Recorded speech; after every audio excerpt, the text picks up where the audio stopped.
ওনাকে তো নিয়েই যাবেন, কিন্তু এই জালিম খুনি হাসিনার যে বিচারের রায় হয়েছে, রায়টা উনি প্রত্যক্ষভাবে যদি দেখতে পারে, এ দেশবাসী এবং খালেদা জিয়া আত্মা তৃপ্তি পাবে। আসসালামু আলাইকুম প্রিয় দেশবাসী, সাংবাদিক ভাইয়েরা, আসসালামু আলাইকুম। মূলত আমার নাম আসাদুর রহমান খান, জাতীয় গণতান্ত্রিক পার্টি জাকপার প্রেসিডিয়াম সদস্য, সর্বদলীয় ছাত্র ঐক্যের জাকপা ছাত্রলীগের সাবেক সেক্রেটারি।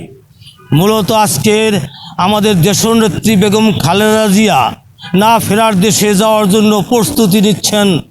আমরা বিধাতার কাছে, এই দুনিয়ার যে মালিক আল্লাহ রব্বুল আলামিনের কাছে আমরা দোয়া প্রার্থনা করি, ওনাকে তো নিয়েই যাবেন, কিন্তু এই জালিম খুনি হাসিনার যে বিচারের রায় হয়েছে, রায়টা উনি প্রত্যক্ষভাবে যদি দেখতে পারে, এ দেশবাসী এবং খালেদা জিয়া আত্মা তৃপ্তি পাবে।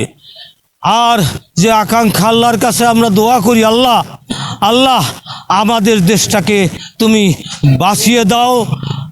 ইহুদি নাস্তিক শয়তান মুনাফেকের চক্রের মধ্যে, আধিপত্যের চক্রের মধ্যে আমাদের দেশ পড়ে গেছে।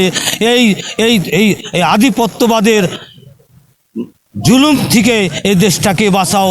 দেশনেত্রী বেগম খালেদা জিয়া সম্পর্কে আপনারা জানেন, হাজারো হাজারো মানুষ, লক্ষ লক্ষ মানুষ ওনার জন্য কাঁদতেছে। এ কারণেই উনি জাতীয়তাবাদী এবং আধিপত্যবাদের বিরুদ্ধে উনি আন্দোলন করেছে।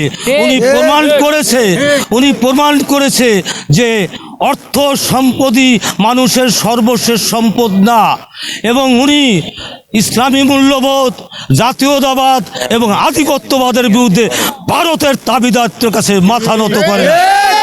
আগামী দিনে যারা এই ক্ষমতা আসবেন, যদি আধিপত্যবাদ ভারতের কাছে আপোষ করেন, তাহলে আগামী দিনেও আমরা আজকে প্রেক্ষাপটে বলতেছি, না ফেরার দেশে চলে যাবে। আমরা ওয়াদা করতেছি, যদি খালেদা জিয়ার যে আদর্শ বাংলার মাটিতে রেখে যাবেন, সেই আদর্শ যেন আমরা লালন করতে পারি, এবং ভারতীয় আধিপত্যবাদের বিরুদ্ধে আমরা যেন সোচ্চার থাকতে পারি। আমরা যেন মাথা নত না করি। খালেদা জিয়া যেন এই না ফেরার দেশে যাওয়ার আগে আমাদের আকুতি, আর দেশবাসীর পক্ষ থেকে, জাকপার পক্ষ থেকে এই আকুতি রেখেই আমি আমার বক্তব্য শেষ করছি। আলহামদুলিল্লাহ। আসসালামু আলাইকুম।